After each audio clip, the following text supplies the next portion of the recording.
நமஸ்காரம். உங்கள் அன்பிற்கும் அபிமானத்திற்கும் ஒரு வித்யாபுத்திரன் பிஆர் ராஜா கொளத்தூர் பேசுகிறேன். ஸ்ரீமாத்திரை நமக. இதனுடைய 1031வது வீடியோ. நான் நேற்றையும் பேசலை, நீ காலையில் பேசலை. நேற்று 2 நாளாக உடம்பு படுத்தி எடுத்துட்டு, அதாவது குளிர் ஜுரம்னு சொல்ல தெரியல, குளிர்னு சொல்ல முடியல.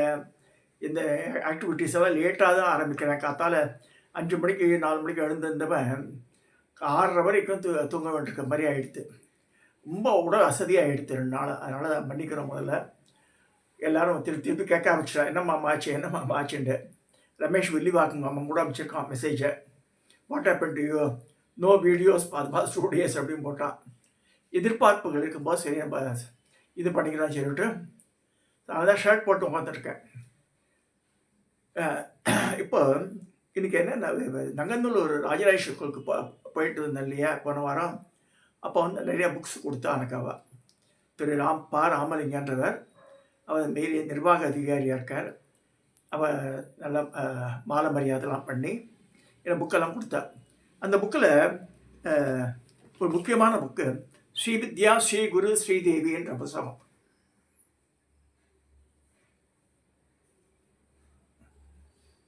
இவர் தான் ராஜகோபால சுவாமிகள், who lived up to 92 years. இவர் தான் வந்து 70 அந்த கோவிலை ஸ்தாபிதம் பண்ணவர். இவர் வந்து ரொம்ப பியூட்டிஃபுல்லாக எழுதியிருக்கார். இதே சப்ஜெக்டை இதே டைட்டிலில் புவனேஸ்வரி சுவாமிகள் பெரியவர் இருக்கும்போது எழுதியிருந்தார். அதுவும் இருக்குது அந்த புக்கு என்கிட்ட. பட் இது கொஞ்சம் வித்தியாசம், கேள்வி பதில் டைப்பில் இருக்குது. So I thought of sharing. இது வந்து ரொம்ப யூஸ்ஃபுல்லாக இருக்கும் அது நமக்கு. ஸோ படித்தாது. ஸோ இதில் என்ன சொல்கிறாருன்னா, ஸ்ரீ குருப்யோ நமக, ஸ்ரீ மாத்திரை நமக. நமது ஸ்ரீகுரு சர்வமங்களா ராஜகோபால ஆனந்தநாதர் அம்பாள் உபாசனை பற்றி பக்த ஜனங்களுக்கு உபதேசம் பண்ணுவதாக அவதாரம் எடுத்த மகாபுருஷர். அம்பாள் ஸ்ரீ ராஜராஜேஸ்வரி இங்கு ராஜகோபால கிருத்தியவாசினி என்ற பெயர். அவர் மனசு தோன்றிதான் அவர் பண்ணார், அதனால் அது மாதிரி பேர் வச்சிருக்கார். அவர் அம்பாள் உபாசனை பற்றி குறிப்பாக சொன்ன விஷயங்கள், அவர் பற்பல சந்தர்ப்பங்களில் சிஷ்யாளுக்கு சொன்ன கித உபதேசங்கள் மற்றும் அவரே செய்து காட்டிய காரியங்கள் சிஷ்யர்கள் அறிந்து கொண்டார். அதெல்லாம் திரட்டி வந்து போட்டிருக்கார் ராமலிங்கம். ஸ்ரீவித்யை என்பது மகாசமுத்திரம். இந்த நூல் ஸ்ரீவித்யை பற்றி ஓரளவுக்கு அறிமுக எழுதப்பட்டது. இது காணப்பட்டது கைமண் அளவு. இது சொல்லப்படாத விஷயங்கள் நிறைய இருக்குது உலகளவு. ஸ்ரீ லலிதா சகசநாமமும் லலிதா திருஷ்டியும் சௌந்தரிய லகரியும் இன்னப்பெற ஸ்ரீவித்யா கிரந்தங்களும் போற்றும் பரதேவதி சர்வமங்களா ஸ்ரீ ராஜராஜேஸ்வரி அம்பாளை தன் ஹிருதயத்தில் வீற்றிருக்க செய்து நாமெல்லாம் பயன்பெற பிரத்யட்சமாக சென்னை நங்கநல்லூரில் உள்ள கோவிலிலும் ஸ்தாபனம் செய்து சதா பக்தர்களுக்கு நல்வழி காட்டிய ஸ்ரீகுருவுக்கு இந்த விளக்க உரை சமர்ப்பணம் எழுதியிருக்கார் அவர் திரு ராமலிங்கம். இப்போ வந்து ஸ்ரீவித்யை ஸ்ரீ குரு ஸ்ரீதேவி இதை பற்றி பார்க்க போகிறோம். வேதத்தில் உபாசனா காண்டம் என்று ஒன்று உண்டு. இந்த காண்டத்தில் சகல தேவதா உபாசனை முறைகளும் சொல்லப்பட்டுள்ளது. ஸ்ரீ பரமேஸ்வரன் இந்த உபாசனா விஷயங்களை ஆகமம், ரகசியம், சம்ஹிதை, யாமனம், ஆர்ணவம், தந்திரம் என்று 6 பாகங்களால் தொகுத்தார். ஸ்ரீ தத்தாத்திரேயர் இந்த அனைத்து உபாசனை முறைகளும் திரிபுரையான ஸ்ரீ அம்பிகையின் உபாசனையே மிகச் சிறந்தது என்றும் மற்ற உபாசனைகளில் கிடைக்கும் அனைத்து பலன்களும் ஸ்ரீ தேவி உபாசனையில் கிடைக்கும் என்று அருளினார். தத்தாத்திரேயர் தான் முதல்ல கண்டுபிடிச்சு சொல்கிறார் இதை. அவர் வேதத்தில் உள்ள ஸ்ரீ தேவி உபாசனை முறையை தத்த சம்ஹிதை என்ற பெயரில் 18,000 ஸ்லோகங்களில் ஸ்ரீ பரசுராமர் உபதேசித்து, பரசுராமரும் அம்பாளை உபாசித்து பெயர் பெற்றார். பரசுராமர் சிஷ்யரான சுமேத மகரிஷி ஹரிதாயனர். பரசுராமர் சிஷ்யரான ஹரிதாயனர் அந்த தத்த சமூகத்தில் உள்ளவற்றை 10 காண்டங்களை சுருக்கி தந்தார். இதுவே பரசுராம கல்பசூத்திரம் என்ற பெயர் இன்று வரையும் வழங்கி வருகிறது. அதுதான் வந்து பிராமினஸாக இருக்குது. இப்போ துர்வாச கல்பெல்லாம் போயாச்சு, அதெல்லாம் யாரும் யூஸ் பண்ணுறதில்ல. இந்த சூத்திரத்தின் 10 காண்டங்கள் பின்வருமாறு: தீட்சாவிதி, கணநாயக பந்ததி, ஸ்ரீகிரமம், லலிதா கிரமம், லலிதா நவாபரண பூஜா, ஷியாமா கிரமம், வாராகி கிரமம், பராக்கிரமம், ஹோமவிதி, சர்வசாதாரண கிரமம் அப்படின்னு 10 பிரிச்சிருக்கா. இந்த சூத்திரம் சொல்லி தர ஸ்ரீ தேவி உபாசனையை ஸ்ரீவித்யா உபாசனைங்கிறோம். ஸோ ஸ்ரீவித்யா உபாசனை சாரமே பரசுராம கல்ப சூத்திரம். பரசுராம கல்ப சூத்திரம் உபாசகர்களுக்கு எளிதில் புரியாது என்பதால் பாஸ்கராயரின் சிஷ்யரான உமானந்தநாதர் நித்யோத்சவம் என்ற பெயரில் அதற்கு ஒரு பாஷ்யம் எழுதினார். இந்த நிச்சயோத்சவத்தை பின்பற்றியே அம்பாள் உபாசகர்கள் பண்ணும் பூஜா முறை அமைந்துள்ளது. மேற்படி 10 காண்டங்களில் 3, 4, 5 காண்டங்களான ஸ்ரீகிரமம், லலிதா கிரமம், லலிதா நவாவரண பூஜை என்று 3 சொல்லப்பட்டிருக்கும் விஷயங்கள் எல்லாம் சேர்ந்த உபாசனையே ஸ்ரீ லலிதா மகாயாக கிரமம், பொதுவாக ஸ்ரீசக்கர நவாவரண பூஜை என்று வழங்கி வருகிறது. அம்பாள் உபாசனை தமிழ்நாட்டில் தொன்மையான காலத்திலிருந்தே பின்பற்றப்பட்டு வந்திருக்கிறது. பல சித்தர் பாடல்களில் இந்த விஷயம் தெரியும். திருமூலரும் தன் திருமந்திரத்தில் திரிபுரையான அம்பாள் பற்றி சக்தி பேதம், பைரவி மந்திரம், பூர்ண சக்தி, ஏரளி சக்கரம் என்றபடியெல்லாம் நூற்றுக்கணக்கான பாடல்கள் பாடியிருக்கிறார்.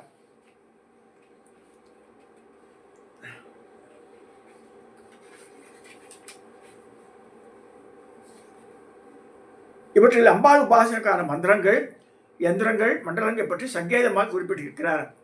அம்பாள் உபாசனை மோட்சமும் ஜீவனாகிய நான் அழிவற்ற பரபிரம்மத்தின் அம்சம் என்று உறுதியான முடிவுடன் பரபிரம்ம வஸ்துவுடன் ஒன்றாக கலந்திருப்பதை எப்பொழுதும் உணர்ந்திருப்பதே மோட்சம். தனியாக மோட்சம் கிடையாது. அதை நம்ம அதில் லயிச்சு போயிடணும். மோட்சத்தை அடைய பரமேஸ்வரனால் பற்பல வித்தியைகள் ஏற்படுத்தப்பட்டுள்ளது. ஈசானா சர்வ வித்யானாம் என்ற வேதம். கர்மாக்களை பற்றி யஜ்ய வித்யா, உபாசனை முறைகள் விளக்குவது உபாசனா வித்யா. மந்திர சாஸ்திரங்கள் சம்பந்தப்பட்டது மந்திர வித்யா அல்லது குக்ஷ வித்யா. ஞான விசாரம் சொல்வது பிரம்ம வித்யா. இந்த 4 வித்தியைகளுமே அம்பாளுடைய ரூபங்களே என்று விஷ்ணு புராணம் தெரிவிக்கின்றது. காரியம் எதுவுமற்ற சிவனே என்று இருக்கும் பரபிரம்ம வஸ்துவை தன்னைத்தானே அறிந்து கொள்ளும் முதல் காரியம் அம்பாளால் தான் நடக்கிறது. அதன் பின்னே சிருஷ்டி முதலிய காரியங்கள் நடக்க ஆரம்பிக்கின்றன. அதுவும் அம்பாள் தரும் சக்தியினால் தான் நடக்கிறதுன்னு சொல்லப்படுறது. இந்த மகாசக்தியை தாயாராக நினைத்து உபாசிக்கும் முறையே ஸ்ரீவித்தே. எனவே தான் ஸ்ரீ லலிதா சாஸ்திரம் அம்பாளே ஸ்ரீமாதான்னு முதல் வார்த்தையில் எதாவது சொல்றது. அம்பாளை உபாசிப்பதில் பல்வேறு மார்க்கங்கள் உள்ளன. முக்கியமாக தட்சிண மார்க்கம், சமயாச்சாரம், வாமாச்சாரம், கௌலாச்சாரம். நாம் பின்பற்றுவது தட்சிண மார்க்கம், சமயாச்சாரம். இந்த மார்க்கத்தில் மூலாதாரத்தில் இருந்து அம்பாளை சகஸ்திர கமலத்துக்கு அழைத்து வந்து அங்கே அம்பாளை பூஜிக்க வேண்டும். குண்டலினி சக்தி, நமக்குள் குண்டலினி சக்தி என்று ஒன்று இருக்கிறது. இந்த சக்தி இல்லாவிட்டால் நம்மால் ஒன்று செய்ய முடியாது. இந்த குண்டலினி சக்தி அம்பாளின் அம்சமே ஆகும். இந்த மகாவிஷ்ணு இந்த யங் பேச்சுலர் பாய் அவங்களோட நிறைய ப்ரோக்ராமை கண்டக்ட் பண்ணுறான். பரம்பூர் ஃபவுண்டேஷன். அவங்கள போய் நெத்தியில் தொடரான், அப்படியே சிலித்து போய் ஆடுறா. ஸோ அது வந்து வீக் மைண்டட் பர்சன் அப்படி ஆடுறாளா எனக்கு தெரியல எனக்கு. ஸோ அவனுக்கு ஏதோ ஒரு பவர் இருக்குன்னு வச்சுட்டேன் நான். இந்த சக்தியானவள் நமக்குள்ளே இருக்கும்.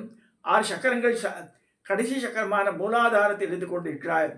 அதை சர்பம் மாதிரி 2.5 சுத்து வடிவில் இருக்காள். அவள் வளைந்து படுத்திருக்கிறாள் என்று சாஸ்திரங்கள் சொல்கின்றன. மூலாதாரத்தில் சும்மா இருக்க இந்த குண்டலினி சக்தியை எழுப்பி 6 சக்கரங்களையும் ஊடுருவி சிரசில் உள்ள சகசிரார சக்கரத்துக்கு, சகஸ்திர கமலம் என்று சொல்லப்படும் சக்கரம், சகஸ்திர தள பத்மஸ்தா ஷர்ப பர்ணோபசோபித அப்படின்னு வருது. ஸோ இந்த சக்தியை கொண்டு அங்கிருக்கும் பரம வஸ்துவான பரமசிவரன் சமரசியம் உண்டு பண்ணுவதே நாம் பின்பற்றும் சமயாச்சாரத்தை பூஜையை சாராம்சம். இப்போ என் குருவெல்லாம் சொல்லுவாள், குண்டலினி ஸ்தியில் வேணான்டா, பக்தி மார்க்கத்திலேயே போயிடலாம் நம்ம அப்படின்வா. ஏன்னா அதில் வந்து என்ன பிரச்சனைன்னா எல்லாருக்கும் கை கூடாது. அது நடுவில் நின்று போடும். இந்த தண்டுபடுத்த வழியாக இது பண்ணும்போது ஏதோ ஒரு சக்கரத்தை நின்றுட்டா திருப்பி கீழே போய் ஆகணும். அது அப்போ தான் அந்த மூளை குழம்பி போய் மாதிரிலாம் ஆயிடுறாங்க சில பேர். குண்டலி என்பதை படித்து விட்டு நாம் ஏன் முயற்சி பண்ணக்கூடாது என்று ஸ்ரீ குருவுக்கு உத்தரவு இல்லாது, அவர் கான்ஸ்டன்ட் சூப்பர்விஷன் இல்லாது புஸ்தகத்தில் படித்ததை வைத்துக்கொண்டு யாரோ சொன்னார் எதையாவது கஷ்டப்பட்டு அபியாசம் பண்ணினால் பெரிய விபரீதமாகிவிடும். மின்சாரத்தோடு விளையாடுகின்ற கதை தான் பிளைண்ட் லீடிங் த பிளைண்ட் என்று எதிரையா போய் மாட்டிக்கொள்ளக்கூடாது. பரமபத விளையாட்டில் ஏணியில் வேகமாக ஏறி அடுத்த நிமிஷமே பாம்பின் வழியாக மேலிருந்து கீழே எழுந்த மாதிரி ஆகிவிடும். எனவே குண்டலினி என்பது ரொம்ப ஆராய்ச்சி வேண்டாம், நம்ம குறிக்கோளுக்கு அவசியம் இல்லை. அது அனைத்து ஸ்ரீவித்யாவாசகர்களும் வெளிமுக அந்தர்முக சமாராகிய பகிர் முக சுதர்லபம் ஸ்ரீசக்கரத்தில் அம்பாளை பாவனை செய்து புதிப்பதுதான் வழக்கில் உள்ளது. பாவனையாக குண்டலினி சக்தியை உள்ளிருந்து கொண்டு வந்து ஸ்ரீசக்கரத்தில் சேர்த்து முறையாக ஸ்ரீசக்கர நவாபரணை பூஜை பண்ணால போதும்னு சொல்லப்படுறது. ஸ்ரீவித்யா மந்திரம் அம்பாளை உபாசனை செய்யும் இந்த மார்க்கத்துக்கு ஸ்ரீவித்யா என்று பெயர் இருப்பது போலவே அம்பாளுடைய மந்திரத்துக்கும் ஸ்ரீவித்யா என்று பெயர். இந்த மார்க்கமும் மந்திரமும் மிகவும் குப்தமாக ரகசியமாக பாதுகாக்கப்பட்டு வந்திருக்கிறது.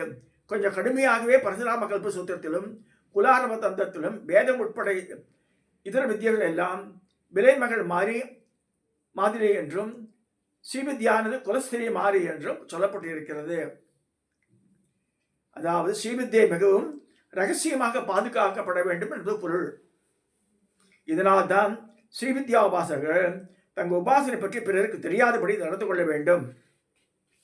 சர்வ பிரபஞ்சத்தில் உள்ள அத்தனை மந்திரங்களும் உயர்ந்து ஸ்ரீவித்யா மந்திரம். இந்த மந்திரம் 10 தசாட்சரி என்றும் 15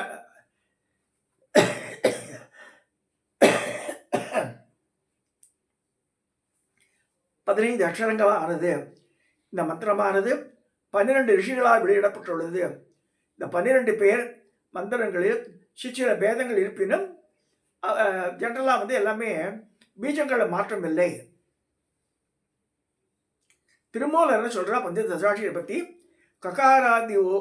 ககாராதி ஓர் 5 காணிய பன்மை, அகாராதி ஓர் 6 அர்த்தமே போலும், ஷகாராதி ஒரு 4 தான் சுத்த வெண்மை,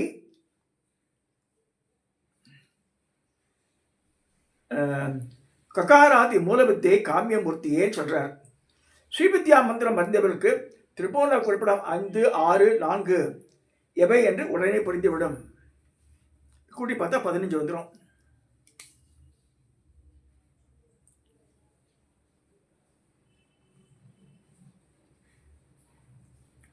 ஆதிசங்கர் பகவத் பாதாளம் சமுத்திரகிரி ஸ்ரீவித்யா மந்திரத்தை சங்கேதமாக கீழ்கண்டபடி குறிப்பிட்டிருக்கிறார். சிவசக்தியா காம ஸ்ரீத ரவி ஸ்ரீதக்கிரண ஸ்மரோ ஹம்ச அப்படி போடுறது இந்த 4 லைன். இந்த ஸ்ரீவித்யானது வேத உபனிஷத்துக்களிலும் கல்பசூத்திரங்களிலும் தந்திரங்களிலும் புராணங்களிலும் கூட மிக உயர்வாக சொல்லப்பட்டு இருக்கிறது. எந்த வித்யா மந்திரமானாலும் ஸ்ரீகுரு மூலம் உபதேசம் ஆகியிருந்து தொடர்ந்து உபாசனை பண்ணி வந்தால் தான் சித்தி கிடைக்கும். புக்கை வச்சு படிக்கவே கூடாதுன்னு சொல்கிறான். அதுதான் பிரச்சனை. நிறைய பேர் இப்படி தான் பண்ணுறாங்க. ஸோ இது இப்போ சின்சியராக பண்ணாலே அந்த பலன் கிடைச்சிடும். இன்னும் உயர்ந்த மந்திரம் வேண்டும் என்று ஆசைப்படக்கூடாது. ஸ்ரீகுரு அந்த மந்திரத்தை சத்தையுடன் உபாசித்து கொண்டு வந்தால் அதுவே அத்தனை ஸ்ரேயஸும் தந்துவிடும். இதற்கு மேல் ஒன்றுமில்லை என்று பூர்ணநிலையை தந்துவிடும். உதாரணமாக அந்த காலத்தெல்லாம் இந்த பஞ்சதசி மந்திரத்தையே போதுண்டுவா. இப்போதான் சோடசி மந்திரம் எடுத்துட்டால இது பராசோடசி, இந்த சோடசி அப்படின்ற வேலை சொல்லியிருக்கார். Not necessary. பஞ்சதசி வரைக்கும் வந்தாலே பெரிய புண்ணியம் பண்ணியிருக்கோன்னு அர்த்தம். ஸ்ரீகுருவுக்கு எப்போது தோன்றுகிறதோ அவரே சிஷ்யனை கூப்பிட்டு நமாட்சரியோ பஞ்சதசாட்சரியோ தரலாம். அவருக்கு தோன்றும் போது செய்வார். அப்படி செய்யாவிட்டாலும் ஒன்றுமில்லை, கிடைத்த மந்திரமே போதும் என்று இருக்க வேண்டும். டிராபிஸ் மாதிரி மந்திரங்களை சேர்த்து வைத்து அழகு பார்க்கக்கூடாது. ஸ்ரீசக்கர நவாபரண பூஜை.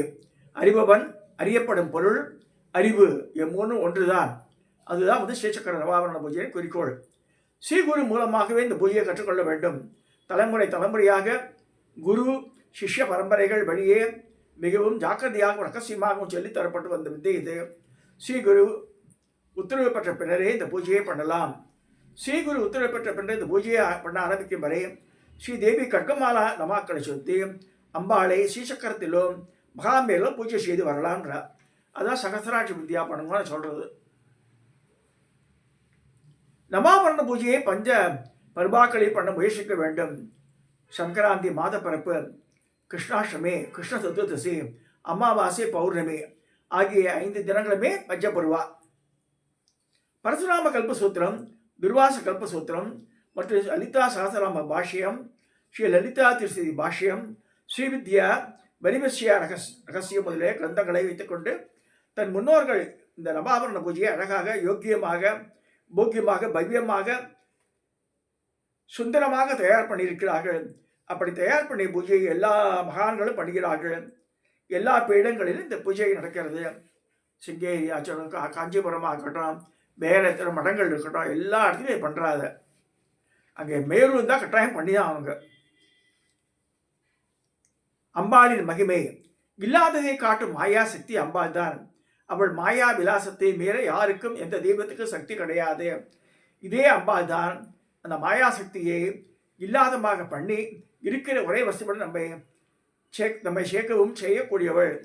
அவளை சத்தையுடன் நேமத்துடன் உபாசனை பண்ணி வந்தால் நமக்கு அப்படி அருளவும் செய்வாள். இதை பல தடவை நான் உணர்ந்திருக்கேன், எனக்கு பண்ணியிருக்கான் நிறையா. அதனால் மற்றவாளவு கம்பேரே பண்ணிக்க வேண்டாம். நம்ம குருவோட அனுகிரகம் இருக்கணும், அம்பாள் மேலே நமக்கு பரிபூர்ண நம்பிக்கை இருக்கணும். நம்ம செய்யக்கூடிய செயல் 2 நாள் பூஜை பண்ண முடியலையே, விசாரமாக இருக்குது, ரொம்ப கஷ்டமாக எடுத்து எனக்கு.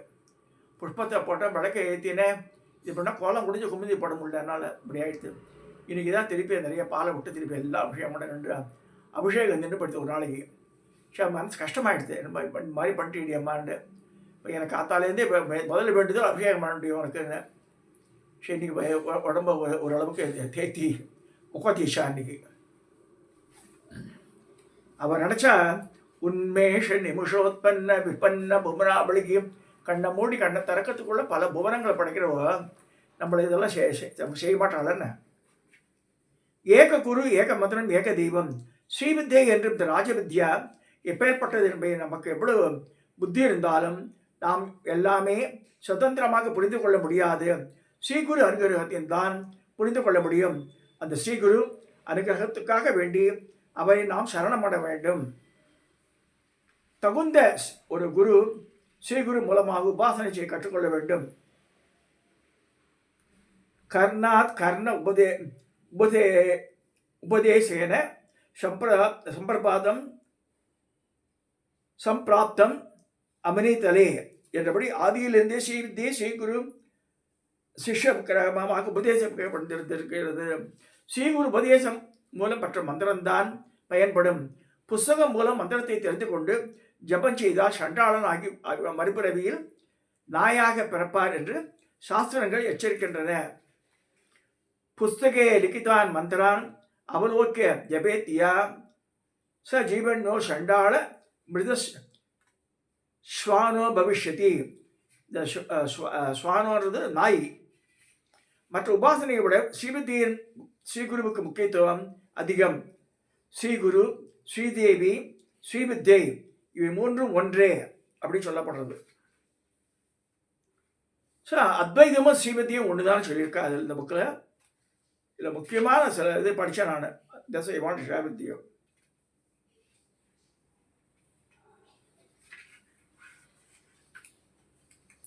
நிறைய கொஸ்டின் ஆன்சர் செஷன் ஆட்டுமே கேட்டிருக்கா.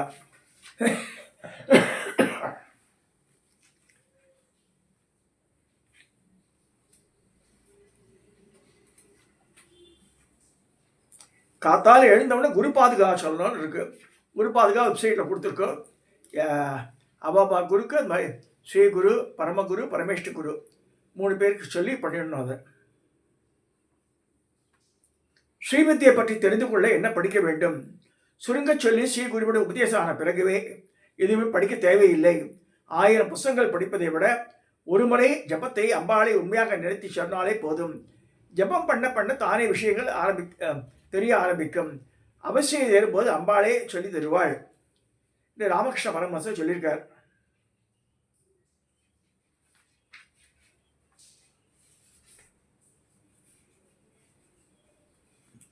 விவேகானந்தர் சொல்லியபடி ஞானிகள் வாக்கில் வந்த விஷயங்களை மட்டும் படிக்க வேண்டும், வேற எதையும் படிக்கக்கூடாது. இந்த கேள்வி பதில் நல்லா இருக்குது. இல்லை, வேலை பார்த்து கொண்டே பயணம் செய்து கொண்டே ஜபம் பண்ணலாமான்னு கேட்குற ஒருத்தன். தினமும் காலை மாலை பூஜை அறையில் உட்கார்ந்து ஜபம் பண்ண வேண்டும், அல்லது கோவிலில் தினமும் பண்ண வேண்டிய ஜபத்தை முறைப்படி பண்ணிய பிறகு அதிகப்படியாக வேலை செய்து கொண்டே மனத்துக்குள் ஜபம் பண்ணலாம். ஸோ முதல்ல ஆரம்பிச்சோன்னா அப்புறம் வேலையில் பண்ணலாம். அதை தினமும் ஜபித்துக்கொண்டே உட்கார்ந்து ஜபம் செய்ய நேரமில்லை, ஆபீஸ் போகிற வழியில் பண்ணிக்கொள்கிறேன் என்றெல்லாம் செய்யக்கூடாது. ஜபத்தை உறக்க பண்ணுவதா மனசுக்குள் பண்ணுவதா? ஆரம்பத்தில் தனக்கு மட்டும் காதில் விழும் அளவுக்கு சொல்லிக்கொள்ளலாம், பிறகு மனத்திற்குள் சொல்லிக்கொள்ளலாம். ஜபம் கண்ணை மூடிக்கொண்டா திறந்தா எப்படி பண்ணினால் கவனமாக இருக்க முடியுதோ அப்படி பண்ணுங்கன்றார். ஜபம் வீட்டில் பண்ணலாமா கோவிலில் பண்ணலாமா? வீட்டில் பூஜை அறையில் பண்ணுவது நல்லது. கோவில் அருகில் இருக்குமாலாம் கோவிலில் பண்ணலாம். பொதுவாக கோவில், கோஷாலை, நதிக்கரை இவ்விடங்கள் பண்ணுவது சிறந்தது என்பார்கள். சந்தர்ப்பம் கிடைக்கும் போது இது கலைஞெல்லாம் பண்ணலாம். எவ்வளவு ஜபம் பண்ண வேண்டும்? ஸ்ரீகுரு சொன்ன அளவு பொதுவாக 108. அதிக நேரம் இருந்த விருப்பம் இருந்தால் 1008 சொல்லிக்கலாம், இல்லை 54, 27 மாதிரி சொல்லிக்கலாம். நம்ம ஜபத்தை ஒழுங்காக பண்ணுறோமா இல்லையான்னு எப்படி கண்டுபிடிக்கிறது என்பது ஸ்ரீ குருவுக்கு தெரியும். நாம் ஒழுங்காக பண்ணுகிறோமா என்று. தொடர்ந்து பண்ண முடிந்தால் ஒழுங்காக பண்ணி வருவதா அர்த்தம். ஒழுங்காக பண்ணவில்லை என்றால் பண்ண விருப்பம் இல்லையோ இல்லை வேறு ஏதாவது காரணங்களால் நாளை ஜபம் நின்று போய்விடும். ஒழுங்கில்லாமல் அல்லது தப்பாக ரொம்ப நாள் பண்ண முடியாது, தானாக நின்றுவிடும்.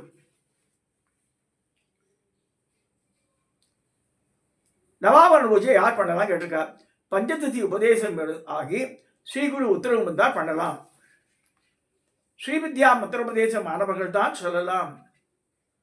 லலிதா சாஸ்திரநாமம் திருசதி சொல்லலாமான்னு கேட்கும்போது இது இங்கேதான் கான்ட்ராவர்ஷியலாக வருது. அதாவது மந்திர ஜபமாக எடுத்துட்டா ஐம் பீஜம் கிளீன் சக்திக்கு சவுன் கிழகம் மகா மாயா பிரசாத் அது எல்லாம் சொல்லி இந்த தியான ஸ்லோகம் சொல்லி இந்த இது அங்கன்யாசம் கன்யாசம்லாம் சொல்லி பண்ணால் ஜபம் ஆகிடுறது. அப்போ தான் அதுக்கு தேவை. சாதாரண பாராயண கிரமத்துக்கு அவள் எல்லாம் லலிதா சாஸ்திரம் கட்டாயம் சொல்லலாம். சண்டி பாராயணம் பண்ணணும்னா நமாட்சி உபதேசம் ஆகிருக்கணும், அப்போ தான் சண்டி பாராயணம் பண்ண முடியும்.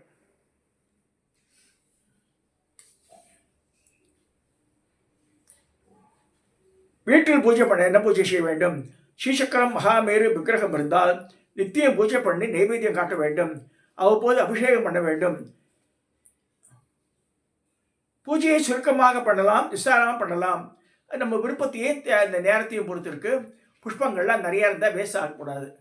ஸோ அம்பாள் மேலே பக்தி ஸ்ரத்தையோடு எடுத்து போடுறதுக்கு இவ்வளோ மூட்டை நிறைய பூ வச்சுட்டு அப்படியே அள்ளி போட முடியுமா? ஒவ்வொரு நாமா சொல்லி சொல்லி சொல்லி போடும்போது தனியே ஒரு அழகாது. அது அன்றைக்கி வெள்ளிக்கிழமை இல்லை மகாலட்சுமிக்கு நிறைய யூஸ் பண்ணுங்க. அது மாதிரி வியாழக்கிழமை தாராக்கு பண்ணுங்க. அந்த அந்த மந்திரத்தை சொல்லி பண்ணலாம். அந்த அஷ்டோத்திரமோ சகசரநாமோ இப்படி வேணாம்.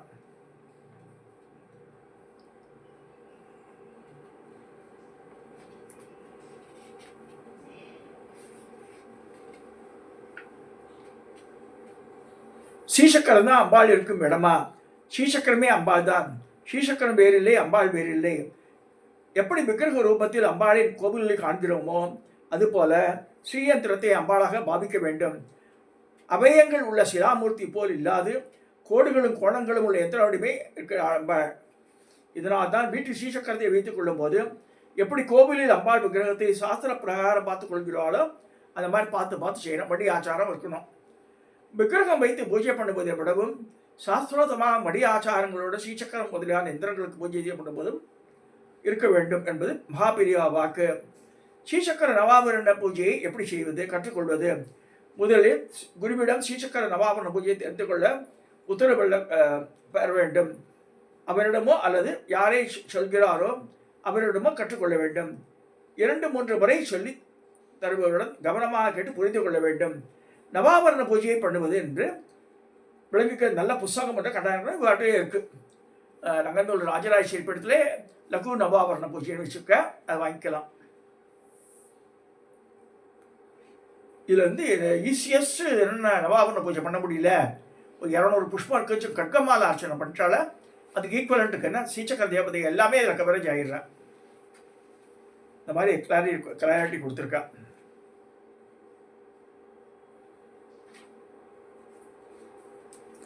ஸ்ரீகுரு வார்த்தையில் நம்பிக்கை வைக்க வேண்டும்.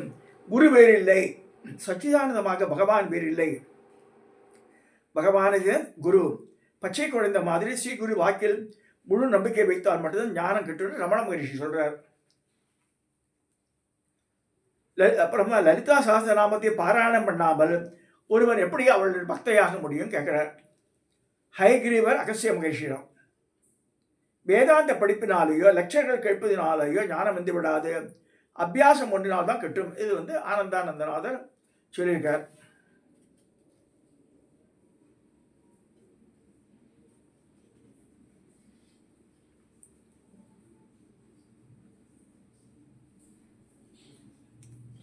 ஹயக்ரீவ அகஸ்தியமர் சொல்றார், லலிதா சஹஸ்ரநாமத்தில் உள்ள நாமாக்களில் ஏதாவது ஒரு நாமாவுக்கு இருக்கக்கூடிய பாபஹரண சக்திக்கு போதுமான பாவம் செய்ய இந்த 14 லோகங்களுக்கும் முடியாதுன்னு போட்டிருக்காரு.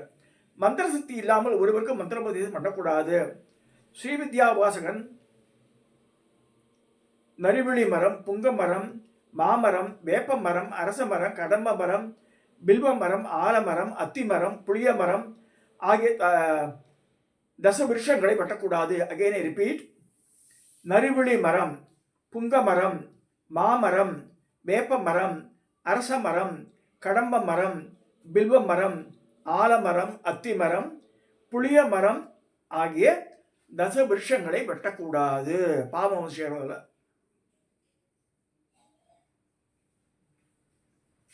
காஞ்சி மடம் உட்பட எல்லா சங்கர மடங்களிலுமே அம்பாளுக்கு பண்ணுகிற பூஜை ஸ்ரீவித்யா தந்திரத்தை அனுசரித்தே நடக்கிறது அப்படின்னு சொல்றார் காஞ்சி பரமாச்சாரியார். அம்பாளை வேண்டினால் பக்தியும் சரணாகதி மரப்பான்மை தருவாள். அவளை சரணடைந்து ஸ்ரீகுருவாய் அவளே வருவாள். ஸ்ரீகுரு பரமாத்மா வேறில்லை, நீ வேறில்லை என்ற அத்வைத ஞானம் தருவார் ரமண மகரிஷி.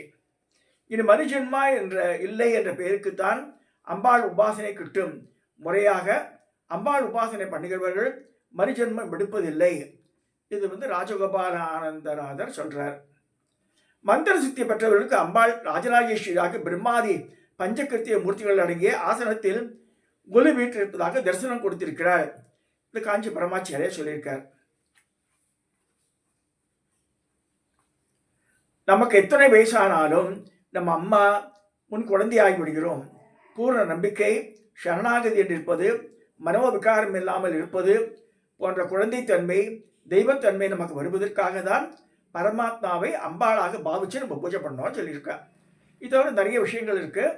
இன்னைக்கு இந்த இதோட நான் நிறைவு செய்கிறேன். ராஜகோபால சுவாமிக்கு நமஸ்காரத்தை சொல்லி ஸ்ரீபுரத்தில் நம்மளை வழி காமிக்கிறா சொல்லி இந்த பதிவை நான் நிறைவு செய்கிறேன். இதை சப்ஸ்கிரைப் பண்ணுங்க, ஷேர் பண்ணுங்க, லைக் பண்ணுங்க.